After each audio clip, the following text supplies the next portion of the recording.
for CX and UX consulting, projects, and training. Contact us for a free consultation. Hey everybody. Oh, I forgot to turn on my lights. Honey, could you turn on my lights? Thanks. I'm dark and mysterious, and I'm Debbie Levitt from Delta CX, and I forgot to turn my lights on. Thank you, honey. Ah, isn't that better? Yes, winning. Thank you so much. Welcome. Today we're going to be doing kind of a micro lesson on information architecture, and that's because I find that just way too many programs that I'm aware of that try to give you a broad look at UX, very often don't go into information architecture or gloss over information architecture. Now, obviously, in the hour or less we're going to spend together today, I am certainly not teaching you everything about information architecture. However, I want to make sure that everybody is aware of it and understands its importance and where it fits into things so that you can pursue perhaps some self-study or some work with your mentors or coaches. So I'm really just trying to push the boat out on information architecture rather than teach you the everything. So let's also quickly mention before we get started, please subscribe on YouTube. You can find the channel Delta CX, and deltacx.tv will redirect you there. I also have a Slack workspace that's free to join. It's not super active, but we do have some people there, so we welcome you. I see Randy's joining us from YouTube. Randy's another great person to follow, UX Stars. Join his LinkedIn group and follow him on LinkedIn as well. So please, the best way you can support me is to subscribe on YouTube, and if you like what I'm doing, tell friends about it. Let's see, let's get a couple of screens ready. Now, what we're going to do today is going to be light on lecture and heavy on you guys trying some exercises. So get some browser windows ready. If you're on your phone, you can try it, but it may not be the easiest. The second exercise is a little bit more mobile friendly than the first. And Elijah's here. Good to see you. Hello, Debbie. I'm excited to see what you have to say. Me too. I didn't really script this one. Maggie's here. Hey. So many of our usual buddies are here. Good to see everybody. So what I'm going to do is I have a couple of slides that I do on information architecture, and this is when I do private training and conference presentations for non-UX, non-CX roles. So typically these are developers, engineers, product managers, project managers, agile coaches, people who are not really in our domain and may have never heard of information architecture or may have only heard of it in reference to maybe some like database architecture or database fields and things. So I like to show them a little bit more of what we tend to concentrate on, even though, again, I'm not going to hit everything. I'm not going to hit database stuff. I'm going to stick a little bit more to kind of web, mobile, app, SaaS kind of universes. Plexus is here. Good to see you, Brett. Hope everything's going well by you. I'm just going to open a couple of windows. Let's open up a LinkedIn window just in case my chat dies again. And then I will get started. But like I said, get your browser windows ready because we're going to be doing some exercises together. Let's see. So let me go to my own live stream on LinkedIn and just check in case you guys have any messages there. And we've got some thumbs up from Friendly Faces. Hi, Friendly Faces. Okay, so let me jump on in. So let's start by bringing in the slides.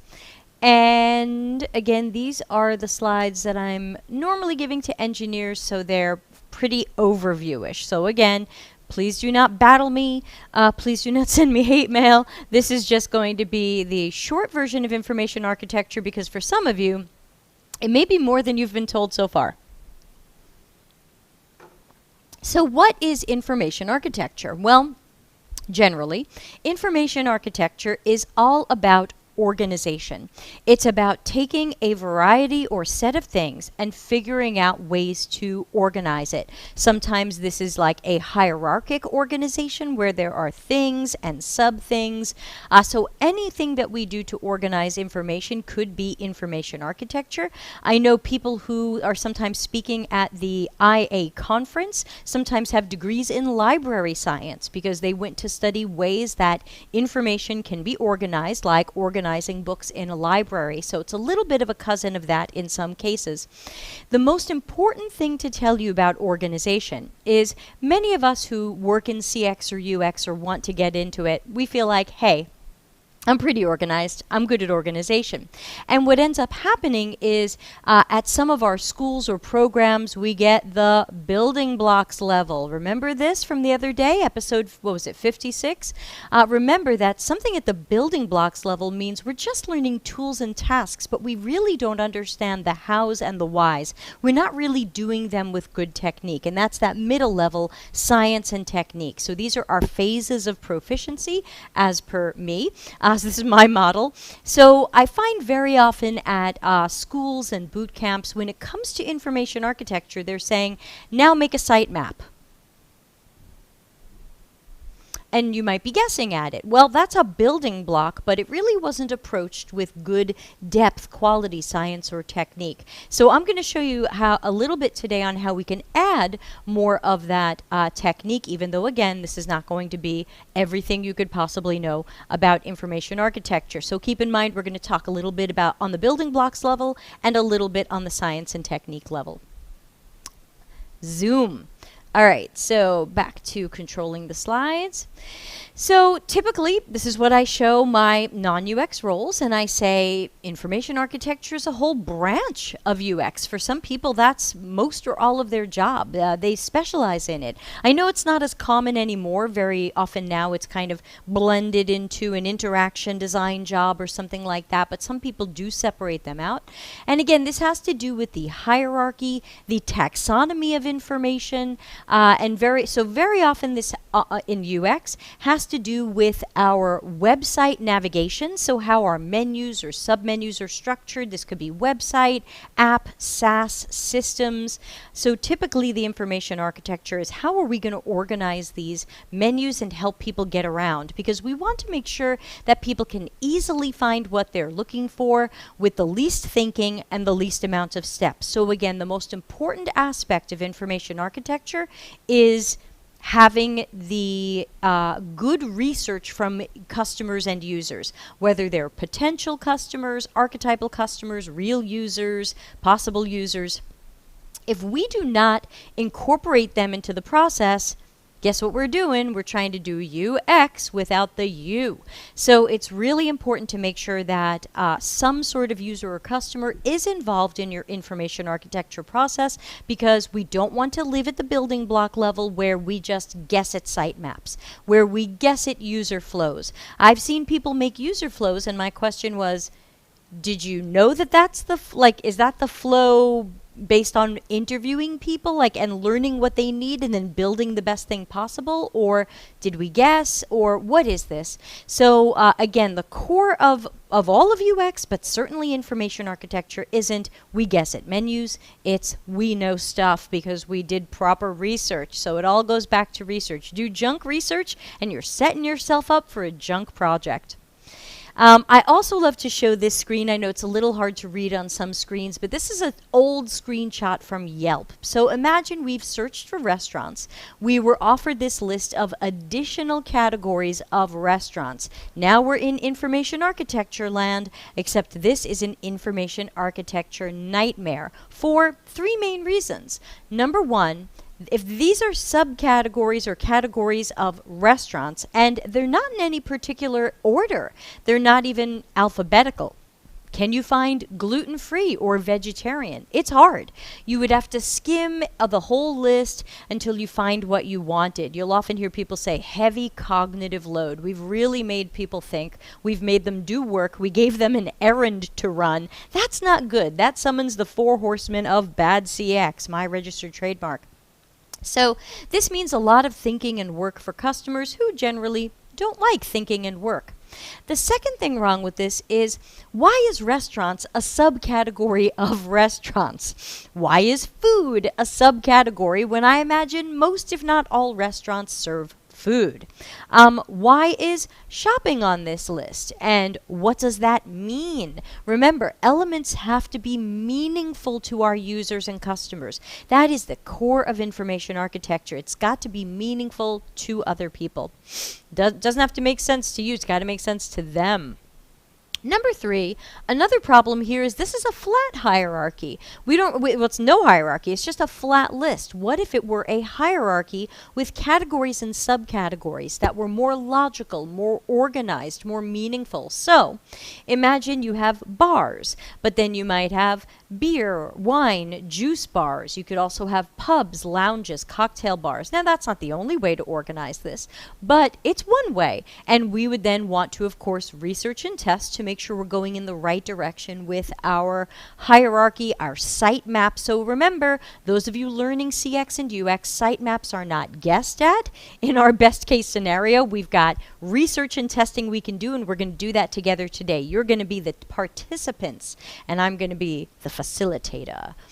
So again, organization is information architecture. This ocean of checkboxes needs more thought and attention and care so that it's easy and logical for customers. And I know someone will look at this and say, well, Debbie, those are probably third-party entries from Yelp's partners who made their own categories. Don't care. I'm going to lean in more and hopefully not fall out of my chair. Don't care. I don't care if the information coming into your database is a little bit junky. I don't believe that we should then unleash that on users and customers, paid or free or trial. We can do better, and we must do better. So, I also tell my non-UX people who take my class here, I've got an Uno deck. I've got a Finding Dory Uno deck. And I talk about there's all these different cards in Uno, and especially in the Finding Dory Uno deck, which has pictures of characters from the movie. And I say, how could we organize these cards? Well, I could sort them by color. It's an Uno deck. So on my top row, if you're looking at the slide, it's all blue cards. On the bottom row, if you're looking at my slide, it's all yellow cards. If you're not familiar with Uno, it's a card game, and cards go by colors and numbers and a couple of other things. I could organize them by number. Give me all of the 7s. Give me all of the 1s. Notice that creates a different organization, and of course, we don't necessarily know which one is going to work for our customers. We're going to have to research and test with them, and I just realized I need to jump over to another screen that I didn't have ready for you guys. So while I talk about Uno cards, I'm going to open up another screen, but hopefully you're still seeing my slides. And then also, there's another thing that we could do, and that is, these have pictures. What if I wanted to sort by the type of sea life that is on the card? So I could say, okay, let's see, all of you squishy things like squids and octopus and whatever you guys are, you know, you're going to be all together. I'm going to organize you in one way. And then I could take a look at some other ones. Let's see, guys with shells. Turtles. I'm going to organize you another way. And then I could say, what's the third one? Fish. Fish. Finny fish. Fish with fins. I'm going to organize you another way. So these would be some of the ways that I could organize all of these things. And I don't know. Okay, you're seeing sea life. Good. So just an example of how just with a few Uno cards, I could organize them 3 or even more ways, and which one's right for our users, our customers, our audiences. And again, if we don't take the time to research and test, we are guessing, and everybody knows what I think about guessing. Boo, boo, terrible. So let's go back to slides and let's see what's coming next. So we're going to start doing some exercises together. And the first one that we're going to do is a little poll that I like to run. So I am going to switch to a different screen. Give me a moment to do awkward screen switching. Voom.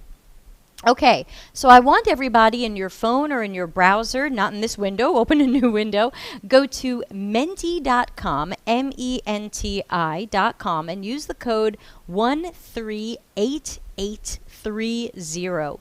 And hopefully you should see the same question that's on my screen now, which is think about your smartphone, assuming you have a smartphone, and think about all the home screens on your smartphone.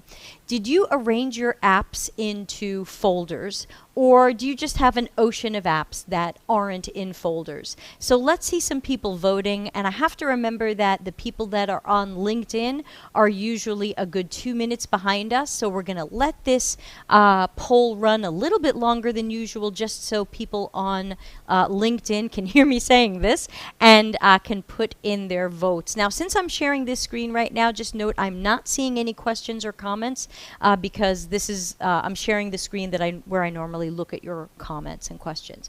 Great, we've got 10 votes so far. And as the votes come in, my goal in showing you this is not to say that one of these is better or worse than the other. These are just two different approaches to organization, and we've each picked ones that worked for us. Some of us have used an organization system where we just put all of our apps out there and we try to remember where they are, and some of us have grouped them into folders. So I'm going to let this run for just another 30 seconds or so in case people are on LinkedIn and haven't totally caught up yet.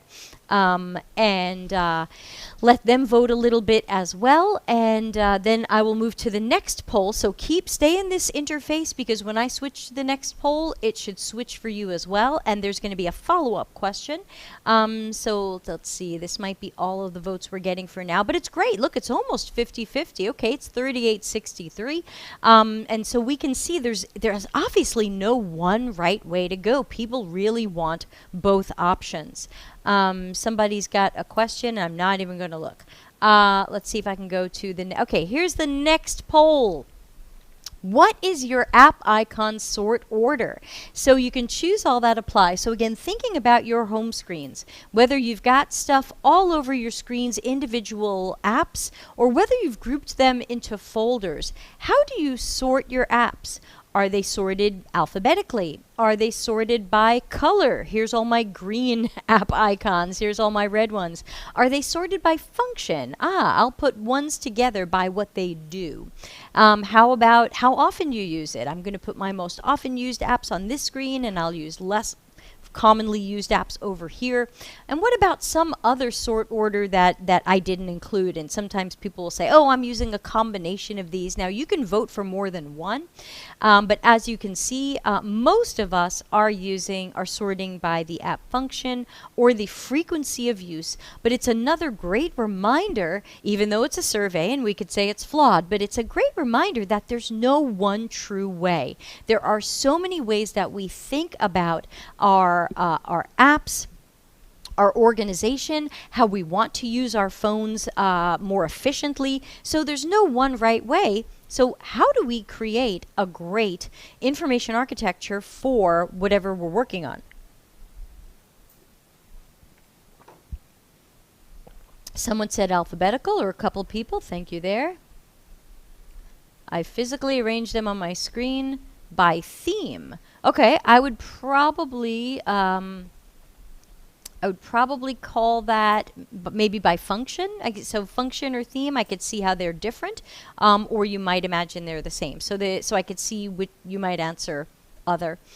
Great, 17 people responded live to the poll, and so I'm going to escape out of this and go back to the slides for a moment. And actually, that means changing my screen back to this one. Sorry, you get to watch the sausage being made.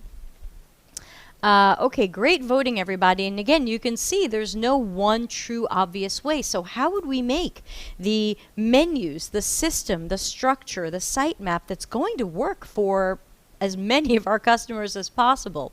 So we did apps and folders, and we did app sorting, and that's it. Okay, so that's actually it for slides. So let's go back to me for a moment while I tell you about what we're going to do next. So let's close out slides. That is all the lecture. Now we're going to do stuff. Let's do stuff. Oh yeah, I also wanted to show you very quickly an example of not particularly lovable information architecture, which would be the Amazon website. I think we all know this. We use Amazon for lots of reasons, but it's certainly not for how easy it is to get around if you're trying to browse. If you want to search, great. But take a look. We have a primary level of navigation, which has a mountain of stuff up here. How many people even look at this? My brain tends to ignore it. We even have an eyebrow navigation or utility navigation up here, which has all of these drop menus or mega menus. I mean, look at this. This struggles, in my opinion, with information architecture because this is just seemingly in no particular order other than if you moused over my account, you might want my account first. But there's endless stuff here. And then, of course, there's this second level of navigation. Or is this just tabs on the page? No, this is navigation. It's taking me to a different page. So these are some things that we've talked about or some things I've looked at recently.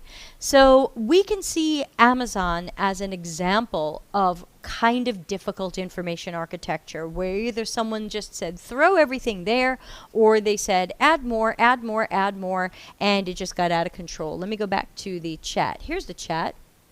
You guys can see it too. People are talking about how they organize their stuff. Hate folders. I used to do color, but it was hard to keep up. Paul says, how likely will I be able to find it if I'm drunk?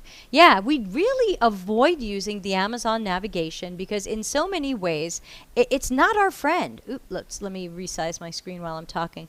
It is just not our friend, and we almost feel like it was made with no love, no care.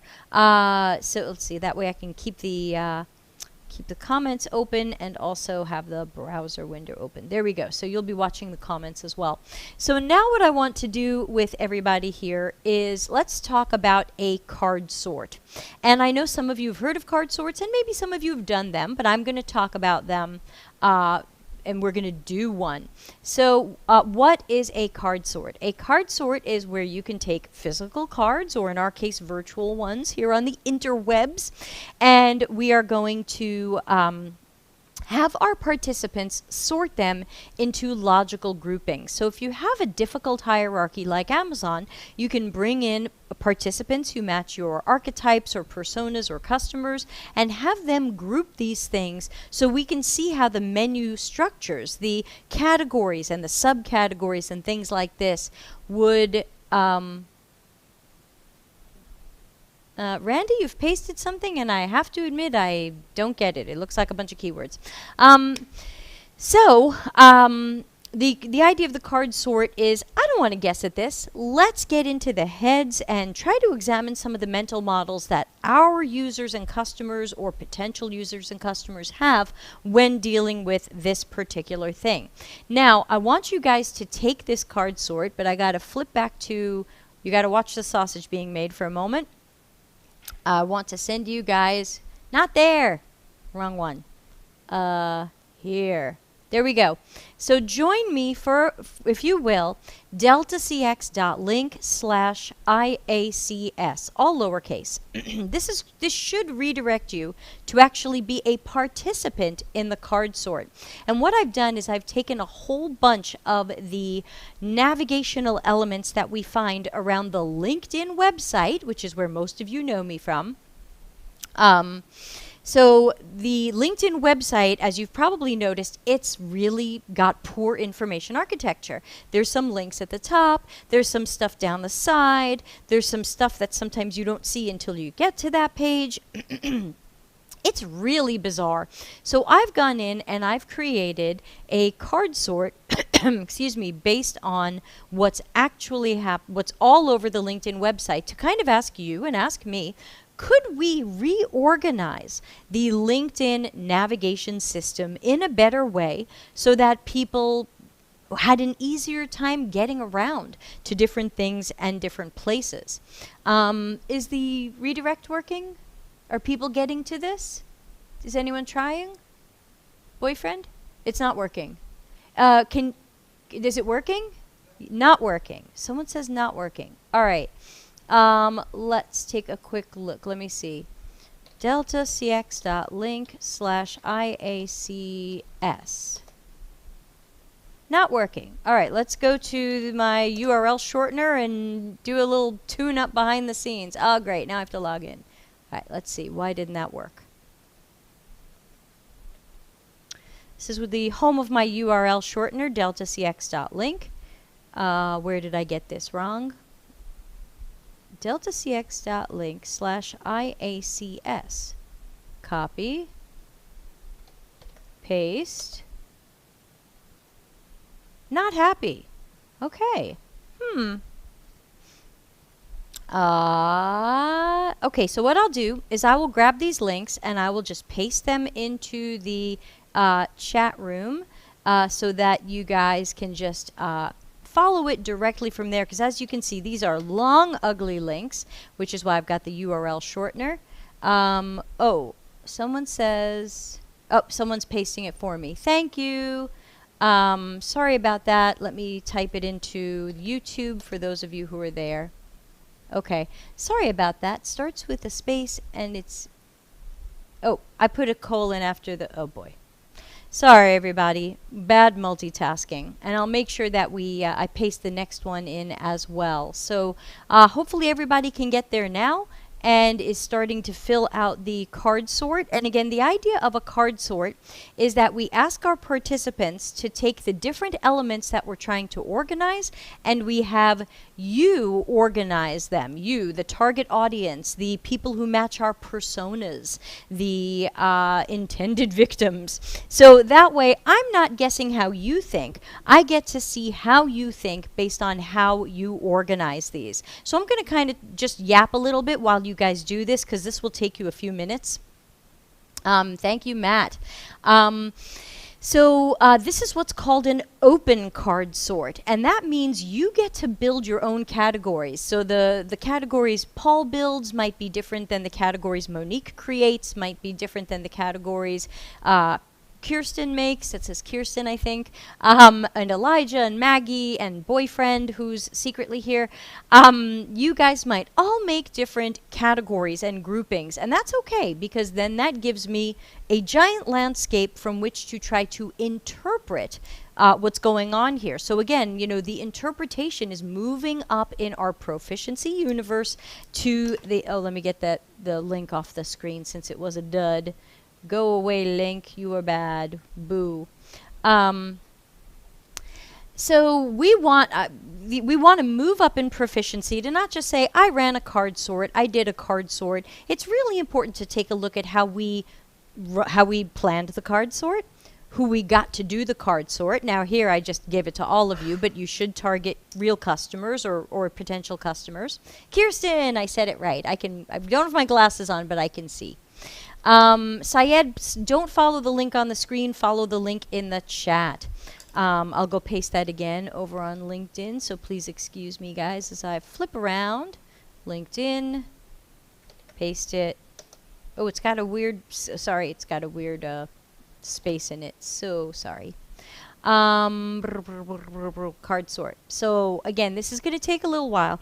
In a closed card sort, I have the person who's running the test, the researcher, has created the categories, and we want to see where people put things within the categories. And then there's kind of a hybrid where you can have them start with some of your categories and they can make some of their own. So I'm just going to let all of you go wild with this, and I hope you'll take it at least somewhat seriously and think critically, put on that critical thinking hat, and think about how could all of the things we could do on this LinkedIn website, how could we make this easier to get around and without hiding things from people and making it hard for them to find, and how do I get to premium, and how do I get to jobs, and how do I get to some of these weird sub choices that are hard to find. So here we go. So if you use LinkedIn, I'm going to pretend you are my target participant today. And just a reminder that we are half over right now. Because I'm already late to a family birthday party, so we'll try to not go more than another half hour. But hopefully this is starting to give people more of a feel for information architecture and some of the importance of it. But we've got this exercise, and then we've got another exercise. So there's still a little bit more for us to do together and for you to participate with me. Let's see how many people are finished by refreshing the page. And again, let's talk a little bit about the tool I'm in. I am in Optimal Workshop. I don't see the new link in the comments. Let me paste it in. Try that, Randy. This is Optimal Workshop. Optimal Workshop is a paid system where you can run all kinds of different research and testing. So I am not paid to say this. I am just a super fan. So please check them out. I would put on my Optimal Workshop shirt, but let's just say it's one size too small and I need to lose a little bit more weight. And it's also their old logo, but I think they'd forgive me. But I am an Optimal Workshop fan. I do recommend them highly. I don't make any money from that, so you're welcome to just sign up with them and try them out. You don't need like the Debbie code. I don't make money from this. We're also going to use another Optimal Workshop tool for our second exercise together, so you're really going to get to see a little bit of what they do. And then I'm also going to show you how I start to interpret this stuff. So we're going to do a little bit of live quickie interpretation. I'll show you what this tool can do.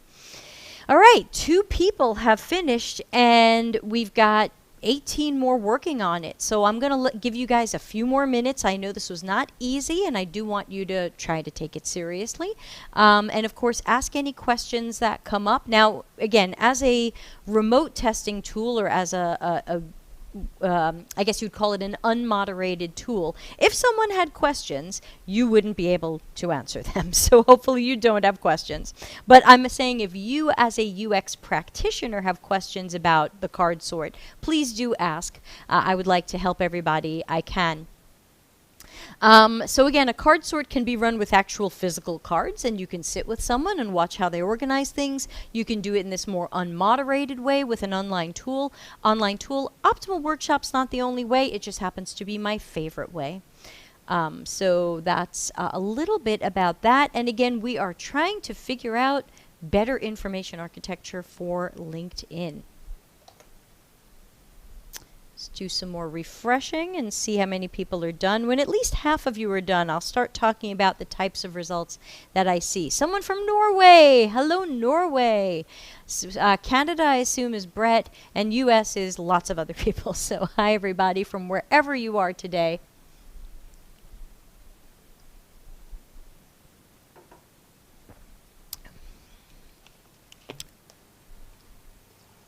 Oh yeah, I wanted to mention quickly, this is not going to go out on the podcast system. This will be archived in the Delta CX YouTube channel, in the lessons.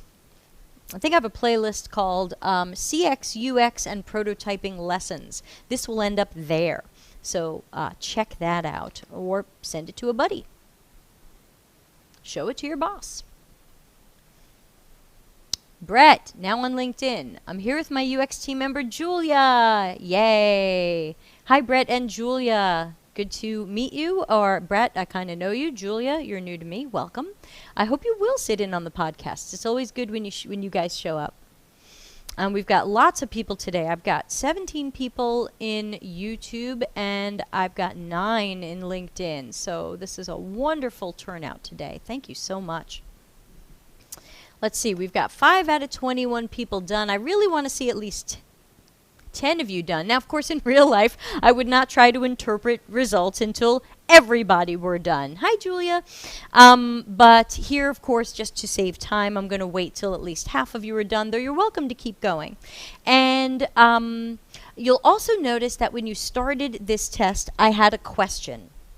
Now, that question wasn't really a screener, but one nice thing that Optimal Workshop lets me do is later on I can filter the data by the way that people answered questions. So if we did have different personas, if we did have different target user groups, we could say, I just want to see how the engineers answered this. I just want to see how the UX people did with this. I just want to see how the senior citizens did with this. So you can end up breaking it down. You can use those questions in Optimal Workshop to filter some of your data later, which is not necessary, but is sometimes interesting. Paul says, talk about how to structure information in a right-to-left reading scenario. Yikes. Okay, so I think Paul is talking about some of the struggles that we sometimes have in information architecture with non-Latin based languages, which would include, of course, Hebrew and Japanese, among many others, where we are not moving right to left. left to right rather. And obviously in that case, you really need, in my opinion, and I want to hear from Paul on this, you really need people on your team who specialize in regionalization and localization, because not only will you need a change in language, but sometimes there's a cultural change. You have to use different stock photos. You might need to use different colors that might mean different things in different cultures, and you may need to flip the whole thing around. If I go into a website that is based in Israel, I will probably see the menu running in a different direction. I'll see the text running in a different direction. And obviously that needs a lot more love and attention than just we translated it into Hebrew. So great point, Paul. And we have to make sure that this makes sense to our customers. And sometimes you do something like this based on those different regions. You could definitely run a card sort with your Israeli customers and run a card sort with your American customers and see if they have different mental models, see if they organize things differently. So again, regionalization, localization is not just about translation. It may be about building the right things for different customers based on more than just language. And Paul says, here then is the science. That means I've got to flip back to my TV system and go, boom! Science! Pow!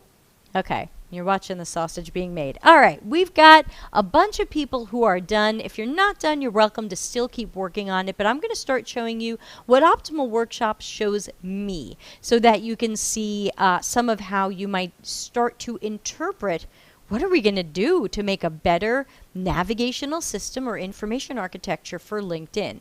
And of course, they didn't ask me to do this, and they probably wouldn't be happy about it. So first, I just get a general list of participants. So somewhere in there is each of you. So participant 5 is still working on it. Other participants are finished with it. Some people may have given up. And the toggle here is just whether or not I want to include this person in the final data. So if I happen to know that participant 7 was junk for some reason, I can turn this off, and now they're not going to be in the data. So we saw the questionnaire, and this is how you answered the questionnaire. So many of you are on LinkedIn quite frequently, at least once a day. So really over 60, almost 70% of you are on LinkedIn at least once a day. But again, we could use these filters if we wanted to. Nobody's on a tablet, not surprised. I just wrote that to have another option. Many of you are on computers, and some of you also on phones. And so here people are saying some items are very similar. That's true. You could see them as similar. If you know LinkedIn, they might be slightly different, or it could just be a trick. Tricky on the fly, someone said. Here's our cards. So what happened is each thing that you got to move around was a card. Here's where Optimal Workshop tries to start grouping things together based on some of the buckets that you all created. And so I can see that somebody created something called messaging and put a whole bunch of stuff into messaging. Okay, that's an interesting idea that may or may not influence the directions that I go. Someone called this job alerts and put all the job stuff in. Okay, it makes sense to organize job stuff together. Not sure I'd call it job alerts. Someone else called it my job listings, my LinkedIn connections, my posts, my saved jobs. So some of these are, so these are my cards and what they go with. So categories, I'm sorry, this is where you guys made categories. So this is where we can start to see how things were grouped together. I'll just kind of skip to some of the things that I like to look at when I'm working on this, and that is this guy right here. Now you can also see this guy right here if this is how you like to see data. You know, there's all different visualizations based on what's going to work for you. So here's like groups that people made that were kind of similar. Jobs, job search, jobs, job stuff. And they tended to have these cards. So I find this is a pretty helpful group. Pretty helpful screen for me. I have not seen the 3D cluster view yet. That is new. Whoa. Yow. Creepy. It's moving. What do I do? Do I need glasses? Whoa. Okay, I haven't looked at this yet. This is new. So if that makes sense to you, fantastic. I have to say I mostly hang out in similarity matrix. And what the similarity matrix will do is just show relationships between things, mostly in pairs. So for example, you can see it starts clustering together jobs recommended with saved jobs, with applied jobs, with job alerts, with searching jobs, with salaries, with jobs listings, and maybe even with finding freelancers. That you can see that that was less connected. And of course, there's some stuff here that's very disconnected, like today's top slide shares. I think in general, many of you didn't know what to connect that with, and it ended up a little bit on an island. So again, no matter what type of visualization makes sense to you, and I'm not going to say use one or over the other, I tend to like this one a lot to quickly see some pairs and some groupings of things that people tended to put together. And then I also tend to like to see the participant-centric analysis, which shows me some real examples of some of the groupings that people made and how things were put together, that like 9 out of 12 people made similar groups to one of these. And if this looks familiar, you might be participant number 13. People tended to group account settings this way. Somebody made junk. Yeah, sure, why not? Crap I'm not interested in. I've run card sorts and I've had people make a category like crap I don't care about. So I get it. My work profile, corporate, utility, features. You know, I can say off the top of my head, some of these look great. Some of them need a little bit more love. You know, what do I do with junk? Because ultimately these things are useful to someone and have to go somewhere. They just weren't necessarily meaningful to you. I can also see, where did people make fewer groups? So show me what some of the people did when they grouped everything into 5 groups versus 8 groups. So I can see a little bit more of the tool trying to help me see how things are organized. Maggie loves the crap I don't care about bucket. I have actually had that in real ones. So just lots of so again, I'm not going to necessarily interpret this. Obviously, interpreting this is on that science and technique level. That is the depth and quality of our work, because let's face it, anybody can sign up for Optimal Workshop. Anybody can set up a card sort. Anybody can find people to take the card sort. It's what you do next that tells me whether you are doing UX at the building block level. I ran a card sort. Or if you're doing it more at that science and technique level, I might have said technology, technique level, where you are really putting in UX principles and critical thinking and things like that into your work, so that you can really try to get at what is logical and makes sense to people, so that we can come up with a better information architecture.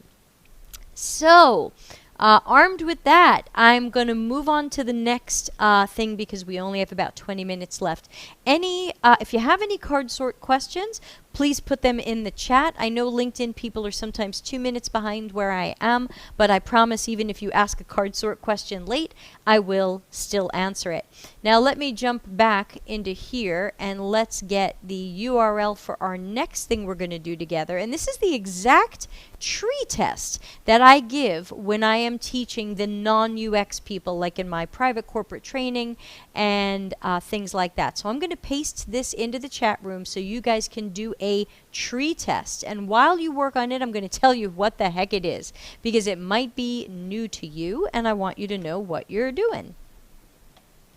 So here I've pasted it into YouTube. Now I'm just going to flip over into LinkedIn. I'll paste it for our LinkedIn members today.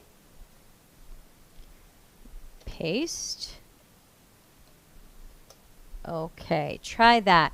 So while you are joining the tree test, let me tell you about a tree test. So what happens is, let's imagine we've done our card sort and we've analyzed and interpreted it, and now we think we have a good sitemap. We think we have a good hierarchy. We think we have good categories and subcategories, or menus and submenus, or sub, whatever we're doing. Now, we don't want to just say, I like my idea, put it on the website. That's building block stuff, people. We can do better. Now we want to test this. Remember, testing is the QA of UX, and we don't want to put something out there that we haven't tested and iterated on to make sure it's really good. So we're going to run a tree test, and the idea of a tree test is we're going to give people a task, and then we're just going to show them a plain hierarchy, categories and subcategories, and ask them how they would get there, how they would find this. Now for this particular one, this has nothing to do with LinkedIn. This is totally separate. This is based on the apple.com website in Latin America in 2018.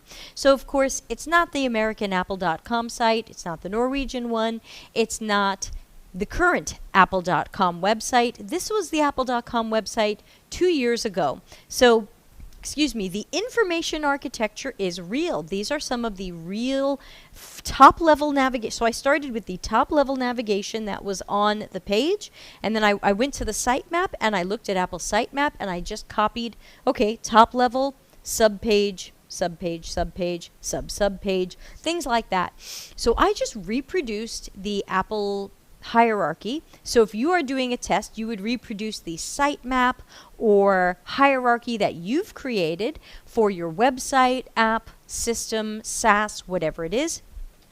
Now you're going to give people tasks. You want to pay your bill. You need to find how expensive is photocopier maintenance. You are trying to shop for Christmas tree ornaments. Whatever it is. And you just want to see if people find the right place in your hierarchy to go to. Now, sometimes people say, hey, why can't people just search? And I go, yeah, searching's fine, but it's separate from our menuing system. For people who don't use search or weren't happy with the search, they might go into the menuing system, our menus and submenus, or think about a SaaS system. People have logged into your portal. Now they have to get around this portal, and they are trying to figure out where they can get stuff done inside your SaaS system or portal. Those menus and submenus are so important. I see that in the chat room that people are struggling, and that's okay. I know this one's a little bit difficult. People assume because it's Apple, it's going to be easy, but this one is not easy. And I'm going to take a little bit of extra time to do a little bit of a quickie interpretation for this. And then, of course, we'll end in about 13 minutes, and we will run up the hill to the family party and hope they're not mad at us and put on our masks. Everybody wear your masks. So again, if this seems a little bit difficult, that's okay. We're going to talk about it. But remember, if a tree test is difficult for a participant, it's not because the participant is stupid. It's not because the participant can't figure it out. Don't say things like our users are idiots. Somehow our users are always idiots, and yet they always will, but they'll figure it out. Why do we say these things at our companies? So remember, if you find from your tree tests that people are having trouble performing that task or knowing where to perform that task, don't release it anyway. Don't say, they'll figure it out. Frederick is saying, I just skipped it. And Paul says, don't always rely on search. Maggie says, I can't find a good answer. I hate all the options. If we get back tree test results that show us that people are struggling, they are meeting the 4 horsemen of bad UX, my registered trademark, frustration, confusion, disappointment, and distraction. It is a clue to us that we need to iterate. It is a clue to us that our work is not done. It is a clue to us that we can do better. So remember, we are testing not to say, oh, that was pretty good. We're great. We're freaking geniuses. We are testing to make this better. So, Elijah says, oh, wow, this is interesting. Yeah, exactly. And I find that, again, a lot of schools just do not teach you information architecture at this depth. And I'm even 40 minutes in, so this is not even that deep. This is Debbie Levitt scratching surface with a couple of cool tools and a little bit of science and technique. So with more than half of you done, I'm going to start giving you a little bit of the analysis and show you what's cooking behind the scenes here in Optimal Workshop. So again, I've got a list of people where I can see, again, everything's always anonymous, so you don't have to worry that people know things about each other. Keep the questionnaire anonymous. So, and again, this is the real one that I give to people when they're in my course. So usually nobody works in UX, they're all engineers or these other, you can see why I have so many other jobs listed here. And now let's look at results. So let's talk about what Optimal Workshop shows us. Optimal Workshop shows direct success, indirect success, direct failures, and indirect failures. And then, of course, who skipped it, which we know is Frederick because he admitted it. So let's take a look. Now, in order for Optimal Workshop to know what's a success or failure, I have to tell it behind the scenes what is the right answer, or I can tell it multiple answers. I will accept these two answers as right answers. Now, when we run tests like this, we always tell participants there's no right or wrong answer. You know, we're not testing you, we're testing the system. And it's good to say these things, but in reality, hypothetically, there are right and wrong answers in that we imagine that in our hierarchy, there is a right place to go to pay your bill. There is a right place to go to adjust your account. There's a right place to go to learn about AirPods. I know, Frederick, how could you? So let's take a look at the results for the first task. And your task was, you're curious about AirPods for your iPhone. Now, unfortunately, Optimal Workshop hasn't totally gotten the colorblind friendly message. So unfortunately, here we've got dark green, dark red, light red, and gray. Not colorblind friendly, but work with me here. So we can also see from numbers what happened. And I'll do a refresh in case any of you that finished can be added to the pile. Now, Elijah says, the only reason I got AirPods question was because I saw AirPods from the other task. Well, who knows if you got it right, Elijah, because I'm going to tell, here is the right answer. Music, AirPods, overview. And according to this, nobody got it right. So, Elijah, I poke you for your false confidence. So why do I say that a direct success is the only right answer and an indirect success is a wrong answer? Here's why. Because a direct success is I went straight to the right answer, I was confident in it, I said that was the right answer, and I'm done with that task. An indirect success is 14 of you went over here and then you kind of didn't like it, so you went back somewhere else, and then you finally ended up on the right answer. So you got the answer right, but you did not take a direct path. Your path was indirect. That makes you an indirect success. And Elijah says, yeah, I went to iPhone first. And we're going to talk about that in a moment. So we'll talk about why so many of you went to iPhone in a moment. And so what we see here is that if I were interpreting these results, I would say, this is broken. Nobody got it right on the first try. Nobody went straight to the right answer and said, this is where this is. People went everywhere else. We can also see how long people spent on it. Take a look at this number where my cursor is. 36 seconds. Can you imagine going on a website to a menu and looking at the menu and going, where do I need to go right now? And spending 36 seconds to figure out where you want to go? Let's see. Oh, Orit is here. Orit, good to see you. I think this is Orit. Is this my Instagram friend, Orit? Thank you for the opportunity to participate. Thank you. Randy says the strange thing is when sites measure engagement, so the longer it takes to find things, the more that number looks good, like LinkedIn's dwelling. Randy's right. Not every time that somebody spends a long amount of time on something is that a good thing. And in this case, I would tell you, this is not a good thing. It's me. Hi, Orit. Thanks. Orit did a beautiful translation of my two main mistakes people make in portfolios and posted it to Instagram. So follow Orit on Instagram. Orit, sorry, it should be, I think, a guttural R. I'm doing an Italian. I made you Italian. Orit. But I think you are Orit.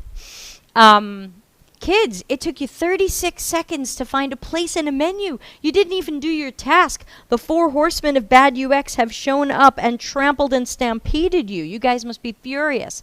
So, and Maggie says, I just would have searched. I know. So, thing one, we can see that this was difficult for people. Now, Optimal Workshop says, check this out. I can tell you where people went.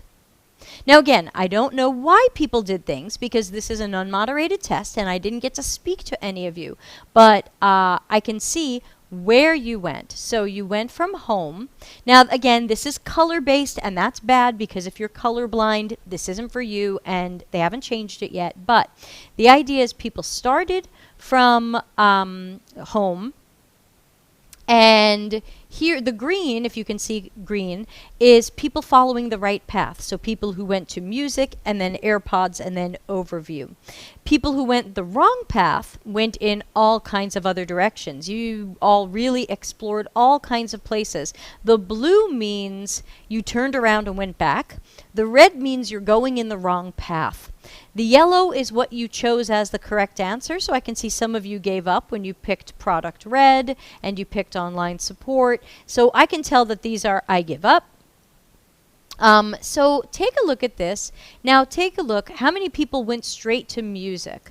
Well, 15 of you went to music, but of course we know that that was indirect. That was for some people their second choice. We know that a lot of people went to iPhone. In fact, many people, 15 people went to iPhone, and 11 people turned around at this point and said, you saw the sub choices and you said, oh, I don't think it's here. So we know that lots of people went to iPhone. Now, what might happen in a company is I might say, some people looked for this under music. Some people looked for this under iPhone because an AirPod is such a common iPhone accessory. Maybe we should just put it in both places. And you could do that. Nothing stops you from putting things in multiple places in a menu or on a site if it helps people get there and if it's spread pretty evenly. But let's talk about why so many people went to iPhone. What do you all notice about this question? And this is better for the YouTube people since you're 20 seconds behind and this is more of a conversation. LinkedIn, you're sometimes 2 minutes behind. You'll be answering me in 2 minutes. What do you guys think of this question? Critical thinking hats on. What's up with this question? That's right. Elijah says it's a leading question. This is a crappy question. Questions like this should never be asked. Good job, Elijah. Special extra love for you because you are doing the boot camp thing. And I'm so glad you're learning these things because, again, not every boot camper is. This is a completely leading question. Those of you who want to play along, while I explain why it's leading, tell me what a better question would be. Critical thinking hats on. What is a better question here other than you are curious about AirPods for your iPhone? So while you guys guess at that, let's talk about why this is a leading question and what that means for those who don't know. What it means is I gave you a clue by saying for your iPhone. Your brain took that as a clue. Many of you went straight to iPhone because whether you consciously realized it was a clue or you subconsciously said, yeah, AirPods from my iPhone, and it was kind of subconscious and automatic. I biased this research. I biased these results. I totally pooped on this. I made this junk science because I asked a leading question. And you could ask a leading question to create any answer. I could have said, you are curious about AirPods to listen to music. Now I've biased it in the other direction. I've biased you towards going in the right direction to give me the right answer. I wrote this question to bias you to give the wrong answer. So that I could make a stronger point as I teach people about this. Maggie says, just get rid of the iPhone part. Elijah says, how about you're curious about AirPods? You want to learn more about AirPods. I've got it. I know Maggie likes this. Hold on. Where is it? Yes. Yes. Both of you are very right. Those would be much better questions. All you have to say is, you're interested in AirPods. You're curious about AirPods. You want to learn more about AirPods. But you don't bias the question at all by giving any hints as to how, why, where, when they would use AirPods. Because that could affect where they go in the system in how they complete this task. So this could be total garbage. And I know some of you are curious about the second question. Let's just see quickly how we did on the second question. Then we're out of time, and I've got to go to the family party because I want to be there. And we said we'd be there. So high fives to everybody who saw this. And okay, now check this one out.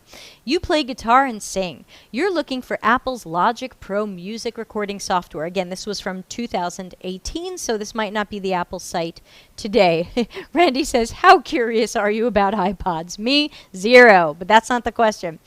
So the correct answer was Mac, Applications, Logic Pro. And again, we can see from the pie tree that everybody went kind of all over the place because we figure Logic Pro is music recording software. Some people know that it's the, better brother of GarageBand or sister. But not everybody thought about going to Mac. Some people thought about going to music. And in fact, if you look at the size of the circle, more people went to music than went to Mac. And some people went to Mac and turned around. See from this little blue wedge. So this is, so we are reminded, what is the mental model here? Music software, music. Except it turns out, at least in the 2018 version of the Apple website, the music section was more about iTunes and Apple Music and iPods, which, do we still have iPods? Maybe not. So 2018, but you're thinking music. Now, did I bias that question by saying you play guitar and sing and you're looking for music recording software? You could say that that was biased, or you could say that that was a fair question because it is music recording software and someone might not know it's music recording software. Now, it would have been a little bit more biased if I had said you're looking for Apple's Logic Pro music recording application, because then I'm using Apple's lingo and I'm cluing you into the lingo, because remember, Apple's menus were Mac applications. But not all of us think, oh, yeah, that's an application. We might think software or something else. So yeah, Elijah says, I didn't know what it was. I mean, I've heard of it because I'm a musician and I do digital recording, but I pay for Adobe Audition. So I'm not in the Appleverse, and I don't tend to know what their stuff's called, or even how they organize it. So this is, this was a tough one because you wouldn't have necessarily assumed you had to go to Mac. So again, this is an opportunity for us to make our hierarchies, our menus, our information architecture better. And again, we can see by the results here, 5 people knew right where to go. You might be musicians who use Logic Pro, or you got really lucky that you knew that software would be under Mac. 4 people just super failed. And again, I would never tell you you failed. I would say the system failed you. 9 people stumbled around and eventually found the right place. But even when people stumble around, they still meet the 4 horsemen of bad UX, and they can end up frustrated, angry, sending emails to customer support, tweeting. We don't want that to happen. Frederick says, Ableton is better than Logic. Yes, I have to agree there. A lot of things are better than Logic. Again, I'm a bit of an Adobe Audition fan. Ableton's fantastic, but I've never gotten into it. So we're out of time. If you guys have more questions on information architecture, card sorting, tree testing, drop by office hours every Tuesday at 6:30 and ask me. I'm always happy to help. But oops, wrong thing. Let me just go back to a giant picture of me. And remind you guys to subscribe to YouTube for more things like this. I hope to do more lessons like this. And remember, I didn't teach you everything you could know about information architecture. I didn't totally help you level up into fantastic scientific work, but I hope I've given you a lot to think about. And I hope for those of you who are trying to self-study or in other programs, just make sure that you're learning these things in a more complete way, because I know sometimes when you get to that sitemap or menu part of your portfolio projects at these schools, it's now guess at the sitemap, just make menus, and that is not how it is best done in the real world. Frederick says, have fun at the family thing. This was fun and educational as always. I'm glad to help, Frederick. Maggie says, great mini lesson. I personally want more. I'll have to think of some more lessons. You guys, you know where to find me. Come into the Slack channel and tell me some things you would love to be learning from me in mini lessons. I think I'll also do another one on Gestalt principles of perception, as that's another thing that sometimes programs gloss over that have been very influential for me. Slack link, says Syed. Here it is. deltacx.link/join Slack. That's just an open invitation. Come on in. Don't be a jerk, and you can stay. Elijah says, thanks for sharing this. I learned a little about IA but never heard of this tool. It was really cool seeing this in action. What's an in-depth resource for learning more in-depth IA besides typical Nielsen and such? I have not read any of the IA books out there, so I honestly don't know. You might want to check some Amazon reviews. O'Reilly has an information architecture book I haven't read. Rosenfeld Media puts out a lot of information architecture books. You can check on them, but I would just go by Amazon reviews because honestly I haven't read any of them. I only know these books exist, so I apologize. My chat system is saying, wow, you got the most chat messages ever. Thank you, chat system. Julia says, I enjoyed the lesson. Thank you. Maggie says, I love Gestalt principles. And Dan, hi Dan, says, thank you so much. I enjoyed it. Thank you, Dan. I think you're new to me. I'm new to you, perhaps. But thanks, everybody, for joining. I'm going to run quick program notes for where you can find me next. And what's coming on the show is nothing more this week. Monday will be a podcast that I'm doing on modeling conversion rate improvements. So if we want to say, could we make this 1% better? What does that look like? How much money are we making our company? How do we help prove our worth with real numbers? That's going to be Monday. I'm going to play with a little tool I found and show you another fun tool. Tuesday, office hours. All these are 6:30 Italy time, so adjust for you. Office hours, ask me anything. And Wednesday is going to be not a podcast, but live stream UX education brainstorm. Many of us agree, some don't, that UX education is not as great as it could be, so we're going to do a live brainstorm in Mural. You don't need a Mural account. You'll all be anonymous guests, and we're just going to brainstorm ways that we could make UX education better. That's open to everybody, and you can join there, or you can just watch it on the live stream, but I will put out a link when we start streaming, and you can join the Mural board and participate. Elijah... okay, so Frederick's recommending Peter Morville's book, which again I haven't read, but I know it's one of the key information architecture books that people tend to dig. Maggie says, I want the polar bear book. That's the O'Reilly book. Is that Morville's book? I just know O'Reilly is the polar bear because they gave me a shirt with the information architecture bear on it. And Frederick is quoting chapters. Chapter 11, chapter 13. Okay, everybody go on YouTube and talk to Frederick. He knows the things. But anyway, guys, thanks again for hanging out with me and for hopefully enjoying this short look at information architecture. Orit is back, and now you've written it in English, but I got it in Hebrew. Come on, I get 2 points for that. See everybody hopefully next week. Have a great rest of your week. Catch you around LinkedIn. And remember, organize things for how other people think of them, not what you like, or else. Thanks for watching. Delta CX is available for consulting and projects related to CX and UX strategy, leadership, training, problem finding, problem solving, and innovation. Learn more at deltacx.com.